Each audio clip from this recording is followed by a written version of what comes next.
Hello আমার প্রিয় ছাত্রছাত্রী বন্ধুরা, আমি তোমাদের অমিতাভ স্যার। সবাইকে আমার YouTube channel practical and theory ক্লাসরুমে স্বাগত জানাচ্ছি। আজকেও একটা ছেলে খেলা, আজকেও বেশ কিছু রকম রং বেরঙের কেমিক্যালস রয়েছে। সব কটাকে একটা এরকম বড় গ্যাস জারের মধ্যে মিশিয়ে দেবো এবং দেখবো কি কালার চেঞ্জ হয়। তারপর আমরা কি আলটিমেটলি করলাম সেটা এক্সপ্লেন করব। যাই হোক, আমি প্রথমে একটা একটা করে মেশাতে শুরু করি। প্রথমে একদম এই যে সলিউশনটা রয়েছে এটাকে আমি মিশিয়ে দিচ্ছি, ঢেলে দিলাম। দেখতে পাচ্ছ একটা বিশেষ বর্ণ তৈরি করছে। এবার তার মধ্যে এর পরেরটা মেশাতে শুরু করছি। দেখো কি কালার ছিল, লালচে কালার ছিল, মিশিয়ে দিচ্ছি। দেখো কালারটা কিন্তু আস্তে আস্তে একটু সামান্য হলেও চেঞ্জ হয়ে যাচ্ছে। এবার ধরে এটা মিশিয়ে দেবো, হালকা সবুজাভ বর্ণের ছিল, মিশিয়ে দিলাম। এবার কালো বর্ণের যে সলিউশনটা রয়েছে সেটা মেশাচ্ছি। দেখো মিশ্রণে কালারটা কিন্তু একটু কালচে কালচে হয়ে গেল, যেহেতু কালো বর্ণের ছিল। এবার মিশিয়ে দিচ্ছি এই তরলটা, সর্ষের তেলের মতো রঙের। দেখো একদম পুরোপুরি মেটেরিয়ালটা একদম বাইরে বেরিয়ে চলে গেল এবং খুব সুন্দর একটা ভলক্যানোর মতো আমরা জিনিস দেখতে পেলাম। এবার আরো একটুখানি আমি অ্যাসিড মিশিয়ে তোমাদের দেখাচ্ছি।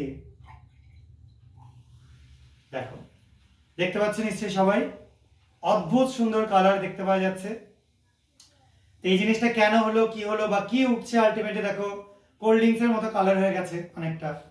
তো কেন এই জিনিসটা হচ্ছে, এবং যদি আমরা এটাকে একটা গ্লাস ডট দিয়ে একটু এরকম করে নাড়িয়ে দিই, তাহলে দেখো এখনো পর্যন্ত কিন্তু কার্বন ডাই অক্সাইড তৈরি হচ্ছে এবং পুরো সলিউশনটা একটা কালচে বর্ণ ধারণ করবে। তো কেন হলো এটা? আসলে আমরা এখানে যে কটা নিয়েছিলাম সবকটাই ছিল কপারের বিভিন্ন সল্ট, তাদের সলিউশন। আগের পরীক্ষাতেই পাওয়া ওয়েস্ট, আর কিচ্ছু না।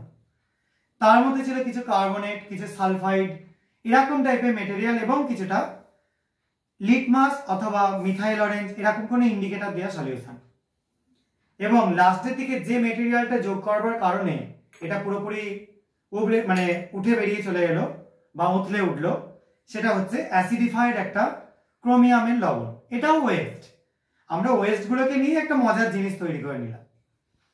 এবং যখন কার্বনেটের লবণের সঙ্গে এই অ্যাসিডিফাইড মেটেরিয়াল রিয়াকশন করতে শুরু করলো, তখনই তৈরি হলো কার্বন ডাই অক্সাইড, এবং যে কারণের জন্য পুরো মেটেরিয়ালটা একদম বাইরে ভলক্যানোর মতো বেরিয়ে এলো, বা তোমরা ঝর্ণার মতো বলতে পারো। যাই হোক, এটাও কিন্তু একটা মজার এক্সপেরিমেন্ট মাত্র। জলীয় দ্রবণের মধ্যে পরীক্ষা করেছি, যে কারণের জন্য কোনো বিস্ফোরণ হওয়া বা কিছু হওয়ার সম্ভাবনা নেই। আমরা যে ওয়েস্ট কেমিস্ট্রি ল্যাবরেটরিতে ফেলে দিই, সেগুলোকে নিয়ে এরকম বিভিন্ন রঙের পরীক্ষা করে নেওয়া যায়। যদি একটুখানি জানা যায় যে কিভাবে করা হচ্ছে বা কি কি জিনিস থাকলে এই এত সুন্দর রং বেরঙের জিনিস তৈরি হবে, তাহলে কিন্তু আরামসেই এই পরীক্ষাটা করে নেওয়া যায়। আজকের পরীক্ষাটাও কিন্তু সেরকমই একটা জিনিস দিয়ে তৈরি হলো।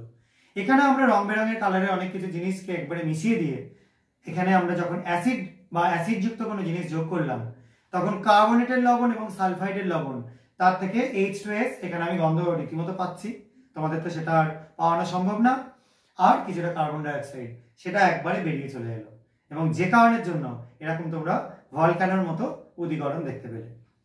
আশা করা যায় তোমাদের ভিডিওটা ভালো লেগেছে। যদি ভিডিওটা ভালো লেগে থাকে, চ্যানেলটাকে সাবস্ক্রাইব করো, ভিডিওটা লাইক করো এবং শেয়ার করার চেষ্টা করো বন্ধুদের মধ্যে। আজকের মতো এটুকুনি। সবাই খুব ভালো থাকবে, সাবধানে থাকবে। বাই।